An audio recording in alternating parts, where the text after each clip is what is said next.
Seja bem-vindo ao canal Forte Topcast.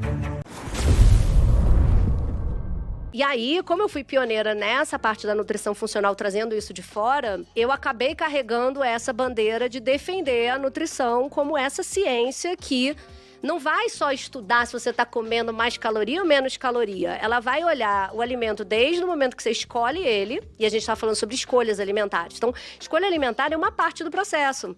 Porque se você pensar, você pode escolher bem o alimento. Escolhi um orgânico, fui lá na feirinha, escolhi uma folha de couve incrível, fiz o meu suco verde que a nutricionista mandou.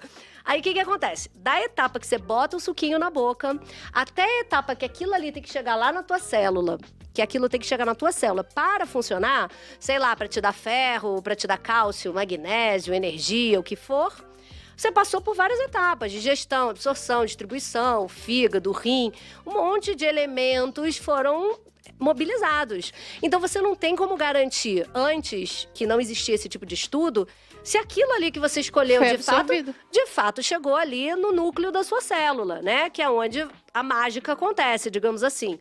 Então, o nutricionista funcional e essa bandeira que eu fui carregando lá de trás, desde 2003, é o quê? É você ter certeza ou de você cuidar de todos os caminhos, desde o momento da escolha até, de fato, a execução daquele nutriente onde ele tem que atuar. E isso ampliou muito o escopo de atuação do nutricionista. Tanto é que eu dei aula muitos anos de pós-graduação para muitas nutricionistas funcionais que hoje brilham no mercado. Então, foi muito bom participar desse movimento de expansão de tudo isso. Só que isso me trouxe também uma visibilidade muito grande por conta de ser pioneira, né? Todo mundo que é pioneiro acaba, né, trazendo uma legião de pessoas que querem ser disruptivas, né? Mas o pioneiro toma muita flechada também, né? Mas sabe que eu acho que tem eu um ditado sobre acho isso. que eu tomei pouco. Eu só sei ele em inglês, mas é um ditado sobre a expansão dos americanos pro oeste, né?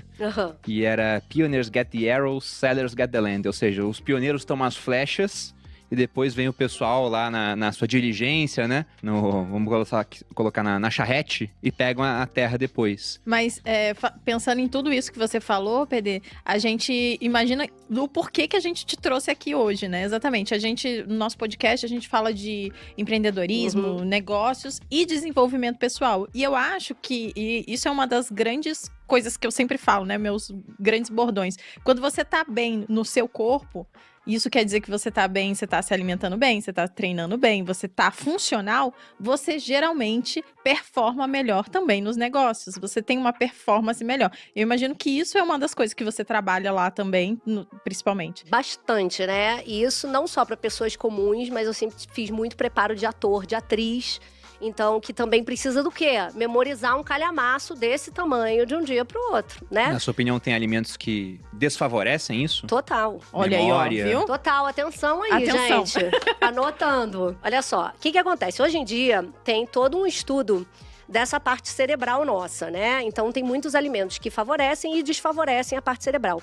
Uma das piores coisas que geram inflamação no nosso cérebro, envelhecimento do nosso cérebro, é açúcar, que é proveniente também de quê? De grãos e de carboidrato. Então, a galerinha do arroz, do feijão, de muita batata. O problema, gente, não é o arroz e feijão. Tô voltando nesse assunto. Porque senão depois vão falar, então ele é contra arroz e feijão. Não, eu não sou contra arroz e feijão.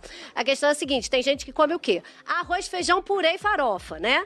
Aí, de sobremesinha, come um quarto de uma melancia. Aí, no lanche da tarde, come uma tapioca recheada, né? De mel com coco, vamos supor. Tudo isso aí é natural. Até agora, É né? isso. Só que aí o que faz? Bombardeio de glicose, que chega lá no teu cérebro, começa a te dar um embotamento cerebral, você começa a aumentar a tua produção de insulina, que é um hormônio natural que a gente produz toda vez que a gente come carboidrato mesmo. Só que esse mecanismo, ele começa a falhar com o tempo, né?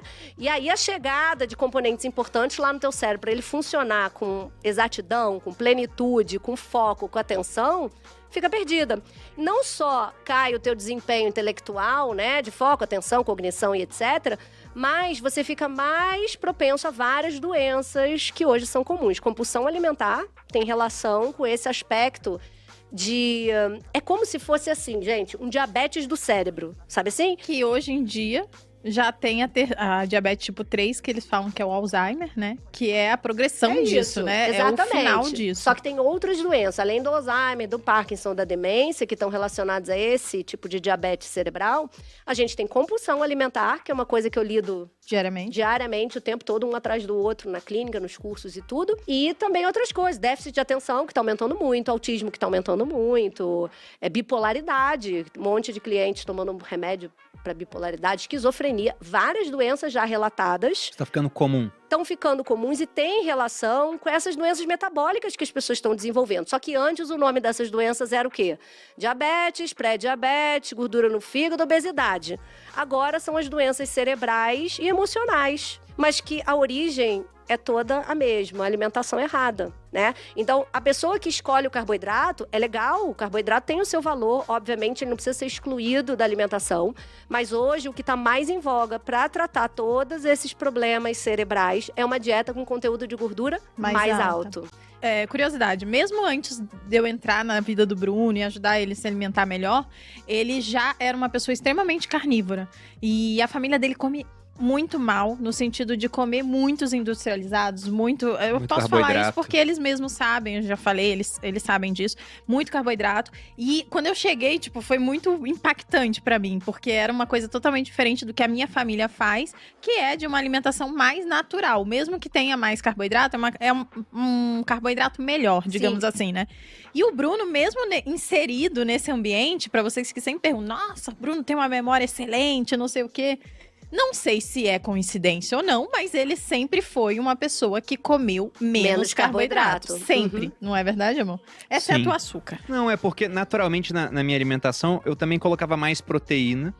Aí ficava saciado mais rápido, comia menos carboidrato. Mas a minha família era pão de manhã, pão no final da tarde. No almoço, a maioria, arroz com feijão, com uma farofa, um monte de carbo e uma proteínazinha desse tamanho, porque carne é cara. Aí eu comia bastante carne e meu avô falava, nossa, muita carne. É o que eu gostava, né? Não que ele deixasse de comprar, mas essa é a tinha sempre a carne ali. Mas ele mesmo, talvez até para que eu pudesse comer mais carne, ele comia menos. Então, no final das contas, eu era a pessoa que tinha maior aporte proteico ali e os outros acabavam comendo mais carboidrato. E então é curioso a culpa é isso. Sua, né, amor? Acaba sendo culpa minha. Mas é curioso isso, porque você deu um exemplo muito bom. Você pegou uma série de alimentos e todos estão presentes na natureza. Pô, o cara olha, nossa, mel, açúcar é ruim, mas o mel é natural, né? Só que não é natural a gente ter acesso a esse tanto de carboidrato de uma vez. Se a gente for voltar para esse período aí no Paleolítico, ou até depois disso, quando é que o cara achava carboidrato? Eu, quando militar, eu passei um tempo no meio do mato, já fiz sobrevivência na região amazônica, e você não vê uma fruta, não tem uma maçã na Amazônia. A maçã não tem, mas tem banana. Não vai ter banana. Se tiver uma banana lá realmente madura, vai ter um monte de bicho que vai achar banana antes de você. Você simplesmente não acha carboidrato. E aí, de repente, a pessoa vai e bota, sei lá, 500 gramas de carboidrato de uma vez pra dentro. Então, isso, por mais que seja feito com alimentos presentes na natureza, acaba não sendo uma conduta natural. E aí, uma coisa, por exemplo, que eu noto, isso não só no consultório, mas, por exemplo, nos desafios que eu faço, que a galera entra muito pra emagrecer, fazer uma dieta low carb, uma dieta cetogênica, que é esse tipo de dieta com mais gordura e bem pouquinho de carboidrato, muitas alunas falam assim, PD, impressionante como meu raciocínio melhorou. Sim. Eu não sinto mais sono, eu durmo melhor, eu acordo mais bem disposta e o meu trabalho multiplicou minha potencialidade. Por quê? Ela entrou só para emagrecer, ela não entrou pensando em nada disso, né? Isso aí foi bônus que ela levou.